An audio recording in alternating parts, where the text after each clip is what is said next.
क्या आप जानते हैं कि हमारे पुराणों में मन को केवल सोचने का उपकरण नहीं, बल्कि ब्रह्मांडीय शक्ति का स्रोत माना गया है? मन, जिसे अक्सर अनदेखा कर दिया जाता है, वास्तव में हमारे जीवन, कर्म और आत्मा की यात्रा में एक केंद्रीय भूमिका निभाता है। पुराणों के अनुसार मन केवल मस्तिष्क की क्रिया नहीं है।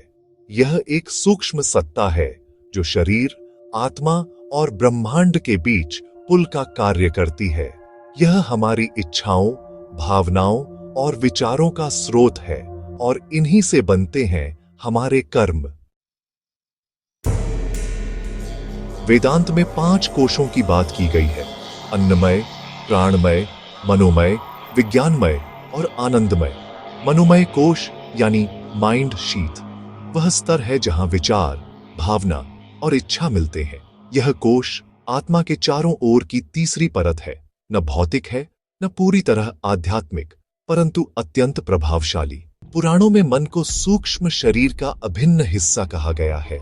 यह स्थूल शरीर के समाप्त हो जाने के बाद भी बना रहता है और अगले जन्म तक हमारे संस्कारों और कर्मों को वहन करता है। मन केवल विचार नहीं करता, यह संकल्प करता है, विकल्प चुनता है और वही विकल्प भविष्य के कर्म बनते हैं। पुराणों में कहा गया है, यथा मनसा चिंतयति तथा भवति।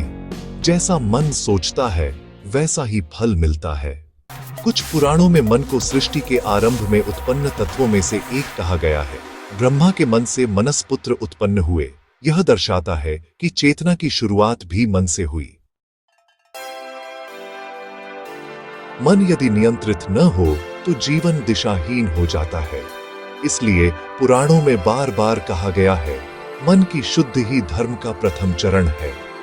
जो मन को जीत ले वही जीवन को जीत सकता है। मन एव मनुष्याणां कारणम बंध मोक्षयो, यानी मन ही बंधन और मोक्ष का कारण है। जहां पुराण मन के कार्यों और प्रभाव को समझाते हैं, वहीं उपनिषद और भगवद गीता मन को पार करने की बात करते हैं। गीता कहती है, उद्रेदात्मनात्मानम, अपने मन को साधो, वही मोक्ष का मार्ग है। मन न केवल विचारों का केंद्र है, यह आत्मा तक पहुंचने का माध्यम भी है। जब मन शांत होता है तो आत्मा बोलती है। पुराणों में मन को जानना, समझना और शुद्ध करना, यही सच्चे धर्म और मोक्ष की ओर पहला कदम है। मन ही यज्ञ है, मन ही ध्यान है, मन ही ब्रह्म का प्रवेश द्वार है। अगर आपको यह वीडियो ज्ञानवर्धक लगा हो तो इसे लाइक करें, शेयर करें और हमारे चैनल को जरूर सब्सक्राइब करें। नीचे कमेंट में बताएं, आप मन को कैसे समझते हैं? अगला विषय किस पुराणिक रहस्य पर हो?